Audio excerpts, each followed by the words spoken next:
오늘 본문의 말씀 예레미야 22장 10절부터 19절까지의 말씀은 이스라엘 백성의 두 왕에 대해서 이야기하고 있습니다. 살루망과 그리고 여호야김 왕에 대한 이야기입니다. 오늘 본문 10절부터 12절까지의 말씀은 살루망, 그러니까 우리가 잘 알고 있는 여호아하스에 대한 이야기이고, 그 다음에 13절부터 시작해서 19절까지의 말씀은 여호야김에 대한 말씀입니다. 그러니까 이 두 사람은 누구입니까? 바로 우리가 잘 알고 있는 요시야 왕, 그러니까 이스라엘 백성들에게 있어서 거의 마지막 종교 개혁을 이루었던 가장 선하다라고 평가받고 있는 요시야 왕의 두 아들입니다. 그런데 이 두 왕에 대한 이야기, 요시야 왕과 그 두 아들 살룸과 여호야김에 대한 이야기는 오늘 본문에서 완전히 극명하게 다른 이야기로 진행되고 있습니다.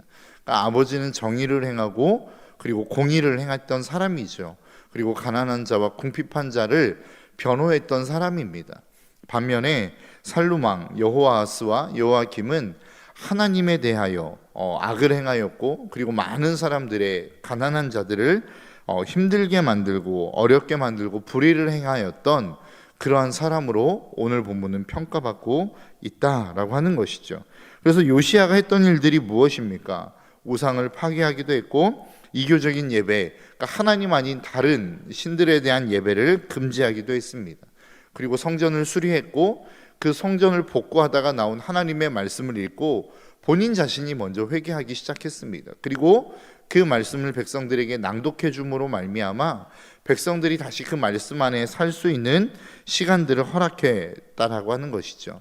그리고 신접한 자나 박수들을 그 땅 가운데서 처형하는 일들을 하기 시작했습니다. 그래서 유다 백성들, 그 유다 땅을 다시 한번 그 하나님의 거룩한 땅으로 세우고자 하는 그 노력과 일들을 했던 사람이었다라고 하는 것입니다. 반면에 여호아하스와 여호야김은 어떤 사람입니까? 하나님의 말씀에 순종하지 않았습니다. 자신의 아버지의 길을 따라가지 않았습니다. 불의를 행하였고, 자신의 아버지가 모두 다 없애버렸던 그 산당과 제사들을, 이방의 제사들을 다시 시작하게 만든 왕이었습니다. 그리고 난 다음에 그들에게 행했던 그 일들, 이스라엘 백성들에게 행했던 그 일들로 말미암아 하나님이 오늘 본문에서 그 두 아들을 내가 어떻게 행하겠다, 그 두 아들에게 어떠한 일들을 행하겠다라고 하는 것들에 대해서 말씀하고 있다라는 것이죠. 오늘 본문 10절은 이렇게 이야기합니다. 너희는 죽은 자를 위하여 울지 말며 그를 위하여 애통하지 말고 잡혀간 자를 위하여 슬피 울라. 그는 다시 돌아와 그 고국을 보지 못할 것임이라. 그러니까 지금 여기서 이야기하는 죽은 자는 누구입니까? 요시야 왕입니다. 그러니까 그 여호아하스의 아버지인 요시야를 이야기하는 것이죠. 그리고 잡혀간 자는 누구를 이야기합니까? 오늘 본문에서 이야기하는 살룸이라고 이야기하는 여호아하스를 이야기하는 것입니다. 그러니까 오늘 본문에서 야, 잡혀갈 건데, 너의 그 아들이 잡혀가는데 그 아들을 위해서 울어라 라고 이야기하고 있다라는 것입니다. 여러분 한번 생각해 보시겠습니까? 여호아하스는 정말로 하나님 앞에서 거룩한 왕이었고, 그 하나님의 뜻을 따라 살고자 몸부림쳤던 왕이었습니다. 그렇게 많은 종교의 개혁들을 일으켰던 왕이었습니다. 반면에 그 두 아들 여호아하스와 여호야김은 어떻습니까? 하나님의 뜻과는 무관한 삶을 살았다라는 것이죠. 자신의 아들이었음에도 불구하고 그렇게 대단했다라고 하는, 그렇게 종교적으로 정말로 하나님의 인정을 받는 두 아들이었음에도 불구하고 그 두 아들은 하나님을 떠난 인생을 살게 되더라라고 하는 것입니다. 여러분, 제가 오래전에 처음 전담 사역을 시작할 때, 그러니까 거의 한 20년 전입니다. 그 세례 교육을 하고 난 다음에 세례 문답을 하지 않습니까? 세례 문답을 하는데 어떤 분이 그런 이야기를 하시더라고요. 이렇게 제가 청소년부를 맡았으니까 청소년부 아이를 교육하고 이제 세례 문답을 하는데 제가 같이 들어갔습니다. 그런데 그렇게 세례 문답하는 한 장로님 중에 한 분이 그렇게 이야기하셨어요. 너는 너희 아버지의 신앙을 보면 네 신앙이 어떨지 보인다라는 이야기를 하셨거든요. 그런데 사실 그 이야기는 맞지 않는 이야기인 것 같습니다. 오늘 본문의 말씀만 해도 그렇지 않습니까?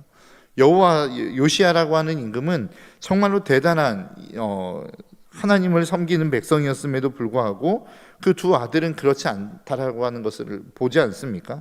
그러니까 내가 하나님 앞에서 신앙생활을 잘하고 그 신앙생활을 잘 따라갔다고 해서 우리의 자녀들이 반드시 나의 신앙생활이 이어질 것이다 라고 하는 착각은 우리는 버려야 된다라는 것입니다. 여러분, 왜 이 요시야라고 하는 임금의 신앙이 그 아들들에게로 전수되어지지 않았는지는 잘 모르겠습니다. 그것에 대해서 기록하지 않기 때문에 사실은 왜 그러한 일들이 일어났는지는 잘 모르겠습니다. 그런데 성경에 놓고 보면 그러한 정말로 믿음 좋은 아버지의 신앙을 그 자녀들이 이어받지 못하는 것들을 많이 볼 수 있죠. 대표적으로 누가 있습니까? 사무엘이 그렇습니다. 사무엘은 한 나라와 민족을 살린 아버지 아니겠습니까? 그럼에도 불구하고 그 두 아들은 어떻습니까? 여호와의 뜻을 따라 살지 않았다라고 이야기합니다. 그러니까 우리의 신앙이 우리의 자녀들에게로 계승되어지고 이어지는 것은 사실 결코 쉽지 않은 일입니다. 우리가 그들을 향하여 열심히 말씀을 가르치고 또 그들에게 믿음의 삶의 본을 보이는 것 너무나도 중요하지만 정말로 그렇게 삶을 보인다고 해서, 그렇게 삶을 살아간다고 해서 그 아들들에게 신앙이 전수되어지는 것은 결코 쉬운 일이 아니더라라고 하는 것입니다. 그럼 어떻게 그 신앙을 우리는 그 자녀들이 이어받게 할 수 있느냐라고 하는 것이죠. 여러분, 성경에 보면 아버지의 신앙이, 그리고 그 할아버지의 신앙이 자녀와 손주 가운데로 흘러가는, 사대를 흘러가는 내용이 나오는 게 있습니다. 그게 어디죠? 창세기입니다. 아브라함, 이삭, 그 다음에 야곱, 그 다음에 요셉에 이르기까지 이 신앙이 4대에 흘러가는 내용을 담고 있는 것이 사실 성경 안에서도 찾아보기 쉽지 않은 내용입니다. 그런데 그 4대를 흘러가는 신앙을 여러분 자세히 보십시오. 어떤 특징이 있습니까? 부모로부터 떠나 있었습니다. 아브라함이 먼저 신앙생활을 시작했고 이삭은 어떻습니까? 물론 아버지의 집에 함께 있긴 했지만 그 아버지가 자식을 죽이려고 하는, 번제물로 잡아 죽이려고 하는 일들을 이루어졌죠. 그리고 난 다음에 야곱은 어떻습니까? 그가 원하지 않았지만 결국 아버지 이삭을 떠나 그 삼촌 라반의 집에서 살아가는 삶을 살았다라는 것입니다. 요셉은 또 어떻죠? 애굽으로 팔려가서 정말로 많은 시간 동안 종살이하는 어려움과 아픔을 겪습니다. 여러분, 우리의 자녀들에게 있어서 우리가 해줄 수 있는 좋은 일들을 해주는 건 너무 좋습니다. 그런데 여러분, 우리가 기억해야 되는 것은 내가 하나님을 대신하고 있지는 않은지를 한번 좀 고민해 보셔야 됩니다. 정말로 내가 하나님의 역할을 우리의 자녀들에게 지금 하고 있지 않는지, 우리 아이들에게 하나님이 찾아가셔서 그들의 삶에 먹이시고 입히시고 그들의 삶을 보호하게 하시는 이 놀라운 축복을 우리의 자녀들이 경험해야 되는데, 이 모든 일들을 지금 누가 감당하고 있는 거예요? 부모인 내가 감당하고 있는 것입니다. 그래서 아이들의 어려움이 있으면 내가 가서 해결해주고, 아이들이 못하는 일이 있으면 내가 가서 그 일들을 해결해주고 있지 않더냐라고 하는 것입니다. 지난 밝은숲 유년교회 그리고 세비숲 초등교회 여름 연합 캠프가 있지 않았습니까? 토요일 저녁 집회에 잠깐 참석해 보니까 말씀을 전하시는 이태원 목사님이 그런 이야기 하시더라고요. 너희들 하나님보다, 부모님보다 하나님을 정말로 더 사랑해? 너희들 정말로 하나님 없이 살 수 있어? 그러면 부모님 없이도 살 수 있어? 뭐 이런 질문들을 하시더라고요. 그러면서 그 아이들에게 정말로 부모님보다 하나님을 더 사랑해야 될 것들을 말씀하는 내용들을 제가 듣게 되었습니다. 정말로 우리가 다시 한번 듣고 깨달아야 될 부분들이 아닌가라고 하는 생각을 하게 되었습니다. 부모인 우리의 입장에서 자녀들에게 좋은 것 주는 거 너무 좋죠. 그런데 진짜 좋은 게 무엇입니까? 그 아이들이 내가 없을 때에도, 내가 그들의 손길이 미치지 못하는 그곳에서도 정말로 그 아이들이 어떠한 도움의 손길을 받을 수 없는 그 장소에서도 여전히 도울 수 있는 그 하나님을 만나게 하고 경험하게 하는 것 너무 중요한 것 아니겠습니까? 그렇게 하기 위해서는 어떻게 해야 돼요? 내가 할 수 있다면 내가 그들에게 도울 수 있는 손길을 최소화하는 것이 너무나도 중요하다라는 것입니다. 왜요? 그래야만 그 아이들이 정말로 자기가 찾을 수 있는 하나님을 찾을 수 있는 상황이 되기 때문에 그렇습니다. 여러분, 왜 믿음이 4대를 거쳐서 아브라함의 자손들에게는, 그 아브라함, 이삭, 야곱, 요셉에게는 그 믿음이 흘러갈 수 있었을까? 부모님의 손을 떠났다라는 거예요. 부모님의 도움의 손길을 더 이상 받을 수 없는 그곳으로 하나님이 그들을 몰아 넣어버렸다라는 거예요. 여러분, 사무엘만 봐도 여러분 한번 생각해 보십시오. 사무엘이 어떤 삶을 살았습니까? 젖된 후에 그냥 성전에 들여져 버렸어요. 더 이상 부모님의 손길, 그 따뜻한 온정, 이것들을 느끼기도 전에 성전 안에 들여져 버렸다라는 거예요. 여러분, 이 사실을 꼭 기억하셨으면 좋겠습니다. 우리의 자녀들이 정말로 믿음의 거장으로 자라가기를 원하십니까? 하나님을 믿는 믿음의 사람으로 자라기를 원하십니까? 정말로 내가 만났던 그 하나님을 우리 아이들이 만나기를 원하십니까? 그렇다고 한다면 정말로 여러분들이 그 아이들을 도울 수 있는 손길들을 최소화하시기를 주님의 이름으로 축복합니다. 그래야만 우리 아이들의 결핍 속에서 하나님을 찾을 수 있다는 거예요. 내가 원하는 게 있어요. 그런데 이 원하는 것을 내가 기도하지 않아도, 꿈꾸지 않아도, 바라지 않아도 부모님이 다 채워주는 거예요. 그러니까 우리 아이들이 꿈꿀 수 있는 시간이 없는 겁니다. 그 하나님을 찾을 수 있는 기회가 없는 거라고요. 그 하나님 앞에 나아가, 하나님 나 이거 원해요. 나 이렇게 해주셨으면 좋겠어요. 하나님 나 이런 부분들을 좀 꿈꾸는데 하나님 이것들을 좀 도와주시면 안 되나요? 이렇게 기도할 만한 기회가 주어지지 않더라는 것이죠. 여러분들의 삶 속에 여러분들의 자녀들, 여러분들의 손주들을 키우시는 분들이 계시다고 한다면 정말로 여러분들의 도움을 최소화하시기를 바랍니다.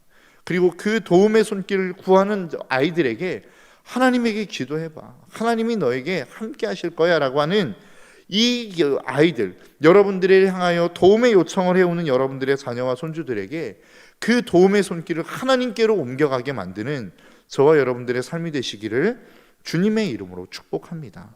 오늘 본문에서 또 한 가지 이야기하는 게 무엇입니까? 우리 아이들, 그 아이들에게 있어서 정말로 세상의 권세, 세상이 이야기하는 세상에서의 삶의 특징과 하나님의 백성의 특징이 어떻게 다른지를 오늘 본문은 분명하게 말씀하고 있는 것 같습니다. 오늘 본문 14절부터 시작해서 15절 중반절까지입니다. 이렇게 말씀합니다. 그가 이르기를 내가 나를 위하여 넓은 집과 넓은 다락을 지으리라 하고 자기를 위하여 창문을 만들고 그것에 백향목을 입히고 붉은 빛으로 칠하도다. 내가 백향목을 많이 사용하여 왕이 될 수 있겠느냐라고 하나님이 여호와김에게 질문하고 있습니다. 여러분 한번 보십시오. 지금 이것은 무엇을 이야기하는 것입니까? 어찌 보면 궁궐에 대한 정말로 그 큰 왕의 자리를 이야기하는 것 같습니다. 나를 위하여 큰 집과 넓은 다락을 지으라. 그리고 자기를 위하여 창문을 만들고 그것에 백향목을 입히고 붉은 빛으로 칠하도다 라고 이야기합니다. 그러니까 백향목이라고 하는 것은 어떻게 보면 성전에서도 많이 이야기 나오는 거 아니겠습니까? 가장 좋은 것들을 이야기할 때, 화려한 것들을 이야기할 때, 어떤 권세를 이야기할 때에 백향목을 이야기합니다.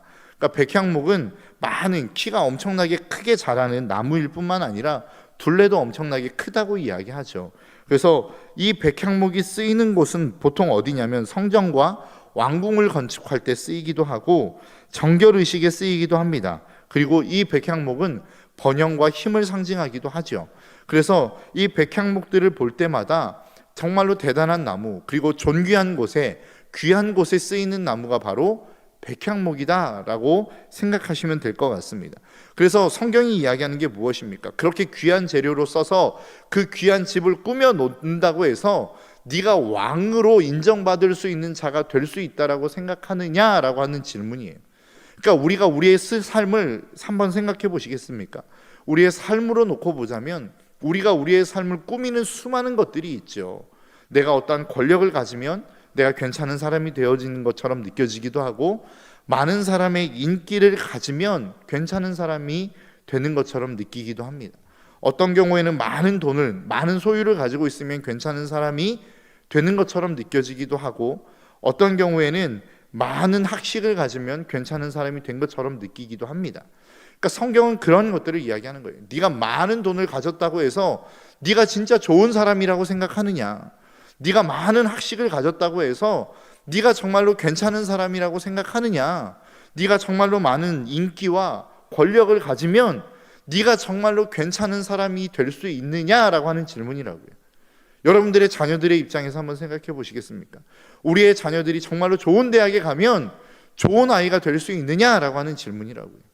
우리의 자녀들이 좋은 직장에 취직하면 그 아이가 정말로 좋은 아이라고 인정받을 수 있겠느냐라고 이야기하는 것과 똑같은 이야기입니다. 그런데 주님이 그 아버지를 대핏대어 이야기하면서 뭐라고 이야기합니까? 15절 중반절부터 16절입니다. 내 아버지가 먹거나 마시지 아니하였으며 정의와 공의를 행하지 아니하였느냐? 그때 그가 형통하였었느니라.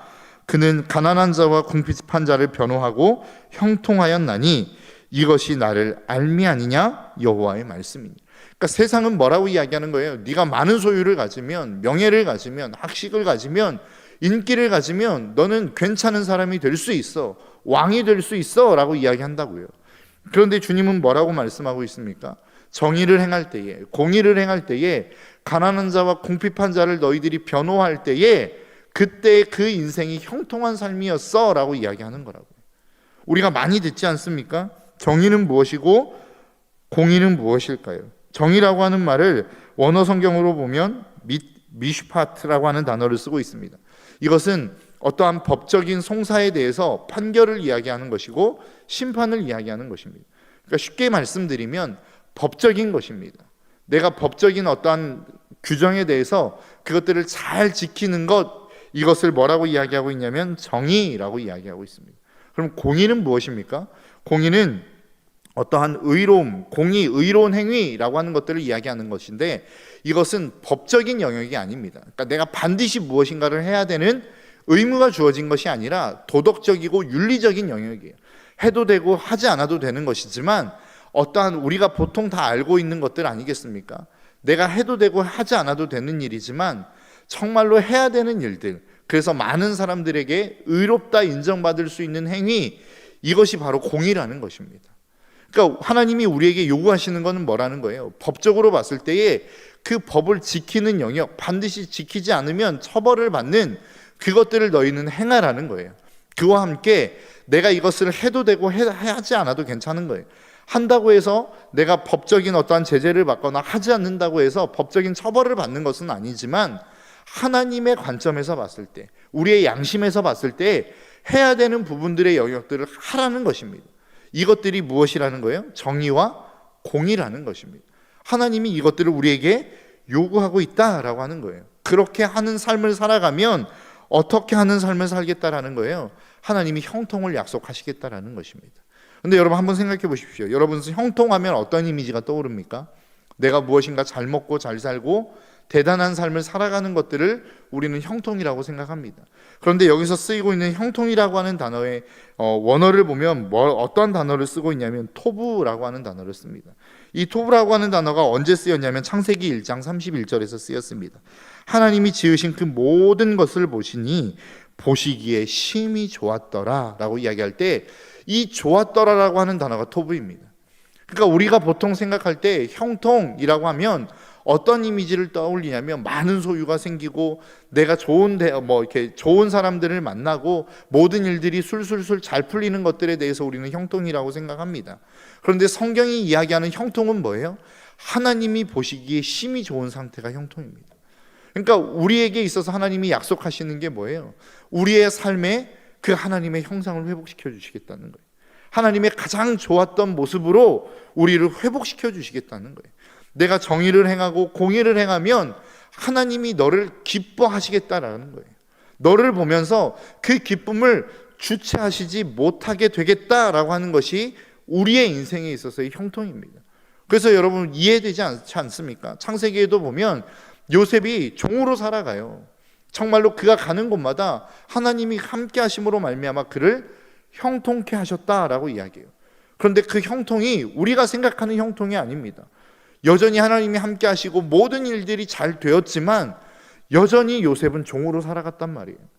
그렇게 형통했지만 결국은 하나님이 모든 소유의 복을 부어주셨지만 그 모든 소유의 복은 결국 누구 거예요? 다른 장군의 것들이라는 것입니다. 보디발 장군의 것이라는 것입니다.